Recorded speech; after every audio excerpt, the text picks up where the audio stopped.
I had a difficult time this week when I was asked to come and speak today. What am I going to say?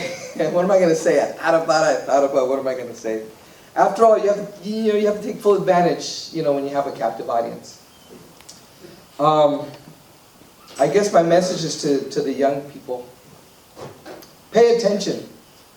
This is the message everywhere I go. You got to pay attention as a young person. Build your subjectivity, build your awareness, your consciousness. You got to know the world in which we live. This morning when we did a sweat lodge, we had a special guest with us, and it was somebody who also was influenced by Martin Luther King. We had the grandson of Cesar Chavez came and joined us for our sweat lodge ceremony. Of course, he, in the Latino community, the farm worker community, he also practiced the nonviolence. And so Martin Luther King, his influence spilled over to a bunch of folks, bunch of people. So it's not just the black community, it's across the board like that.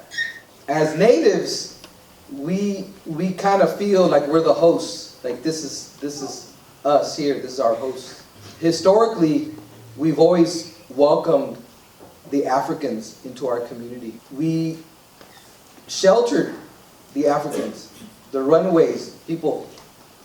There's no documented case in our history of any deportation. Any of the runaways that came, we accepted them. We brought them into our community. We crossed our bloodlines with you. In fact, there's a high percentage in the African American community that has native blood, right? And so that's kind of a kind of under theorized, under discussed. But our bloodlines are crossed like that. They've been crossed for a long time. And so our fate is your fate is my fate. And so I want to participate in your liberation, and I expect you to participate in my liberation. And so that's why I'm here today, to show that solidarity, that we're together working like that. Critical consciousness, the ability to perceive social, political, and economic oppression and take action against the oppressive elements of society. Based on my knowledge and what I know of Dr. King, his entire adult life was dedicated to the poor, the meek, the humble, what President Franklin D. Roosevelt once called the ill-housed, the ill-fed, and the ill-clothed. He worked, preached, marched, went to jail, suffered physical attacks, and even gave his life for us, for the poor and the downtrodden folk. He didn't have to do it. He did not have to do it. Neither did his service to others nor his dedication to a larger cause just happen automatically. He did it because he had a consciousness. He paid attention. And when he was a young person, he really paid attention. The poverty and injustice that he witnessed, and he chose not to ignore it. It sickened him, right? Injustice especially irritated him. The economic plight and racial injustice of too many of his followers depressed Dr. King. He had only to look around him to see the effects of years of injustice and malnutrition on his people. Your people, our people, my people. Children whose growth was stunted because of an inadequate diet. Tenant farmers' wives wearing clothes made out of flour sacks and feed sacks. Children wearing hand-me-down clothes year after year after year. Just some of the things that put him in a constant state of depression. The way Dr. King saw it, human rights and economic rights went hand in hand, if indeed they were not one and the same. The way he saw it, a hungry man may not be too interested in anything other than obtaining food. Dr. King indicated that a man might gain the right to eat at a cafe counter, but what good was it if he could not afford to pay for something to eat? Some of the experiences that shaped this philosophy, from kind of reading and learning about his life over my life, growing up detesting not only segregation, but also the oppressive and barbarous acts that grew out of it, passing the places where black folk had been savagely lynched, watching the KKK on its night rides, seeing police brutality with his own eyes, seeing the black folk receive the most tragic injustice in the court system. These are all, no matter how you spin it or describe it, violence. It's forms of violence. Violence to his fellow man for whatever cause was repulsive to him. What I'm describing is education. Education is the most noble path for us as humans. This is our path. To educate, to be educated, to be truly human means educated. And I'm not saying the education that comes necessarily between and betwixt the walls of a classroom.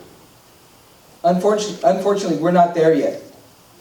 The education we're receiving within the classroom is not enough. It's not enough.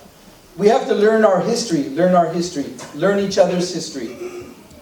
We have to go outside, unfortunately, go outside the current curriculum, the school curriculum, if we really, really want to educate ourselves. So we make a distinction between schooling and education, right? There's a difference. Schooling is what we do is we kidnap kids and we force them to sit there during the school day and we do things to them. Some good, some bad. I'm not criticizing all of schooling, right?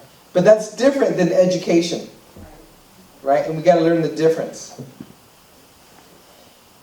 In Dr. King's words, educational contexts and associations extend far beyond the classroom into school buses, lunchrooms, playgrounds, pools, and gymnasiums. Education is an obstacle course to be surmounted. Education must enable one to sift and weigh evidence, to discern the truth from the false, the real from the unreal, the facts from the fiction. The function of education, therefore, is to teach one to think intensively and think critically.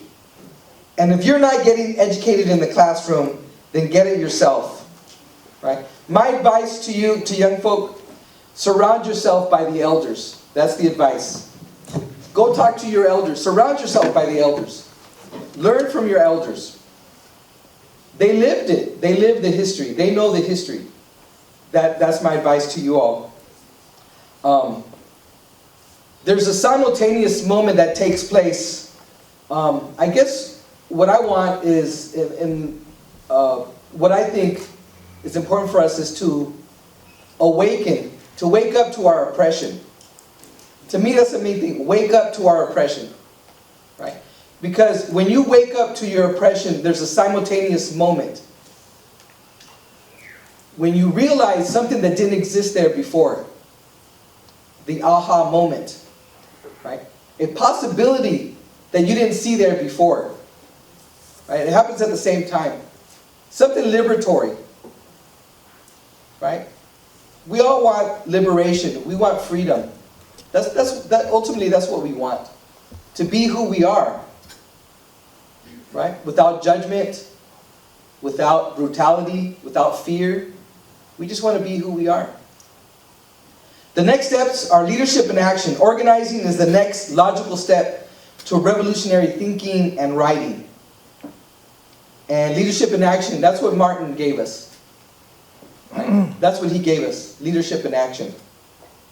Economic stagnation was bad enough on its own, but when it was coupled with racial injustices, it seemed utterly hopeless. Dr. King set out to alleviate both the economic bondage and racial injustice.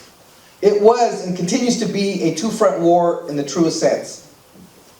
So as we state, no justice, no peace, the question for 2016 is this the year we finally had enough?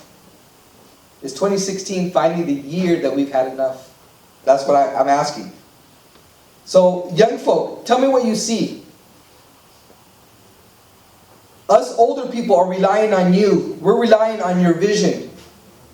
Maybe we have some of the wisdom, maybe we have some of the knowledge as people who've lived a little bit longer on this planet.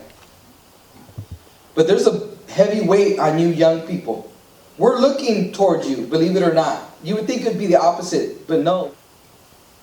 High school, college, and university campuses is a good place to start. Think about going to college and not just going to college for a career. Think about college as a boot camp.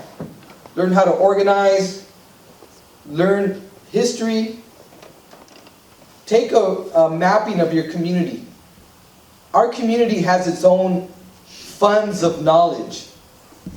Funds of knowledge that don't exist in the textbooks. We have to go outside the textbooks to find out and learn about those funds of knowledge. Education is an economic imperative and the civil rights issue of our generation.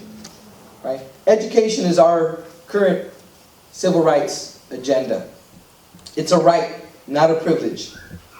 For the purpose of broader context, the competitive strength of the U.S. and the global economy depends and will continue to depend to a large extent on the positive educational outcomes of you all. A citizenry equipped to compete in the global economy, part of a literate and well-educated labor and consumer base, a pool of linguistic and cultural talent, a significant component of a highly productive work and business force that contributes to the tax base, and therefore the economic well-being of the United States, and poised to participate and shape the U.S. political landscape through voting and civic engagement. Yes, we compete in a global economy, but what I'm asking you today is don't do so blindly. I'm asking you to fight against a number of obstacles. Fight against the lack of awareness that we are oppressed. Fight against the lack of solidarity among the oppressed people. Fight against the loss of a common tradition of democracy and human rights. And fight against the indifference of oppressed people to their situation. Pay attention, lead us. Help us open our eyes and our hearts to the terrible human costs, the rising unemployment in our home economies, slave wages where manufacturing is relocated, runaway immigration, and a constant degradation of the environment.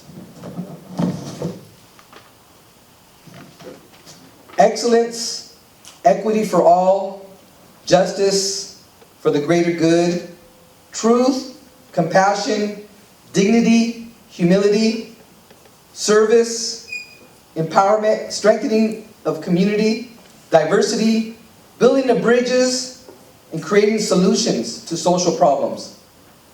That's our task. That's your task. Change cannot happen until you make it happen. Si se puede. Thank you for inviting me. I want to go ahead and present to you as a gift. Oh, okay. Thank you. You're welcome. Very, very good. Thanks. Thank you. And can we go ahead and give him another round of applause, please?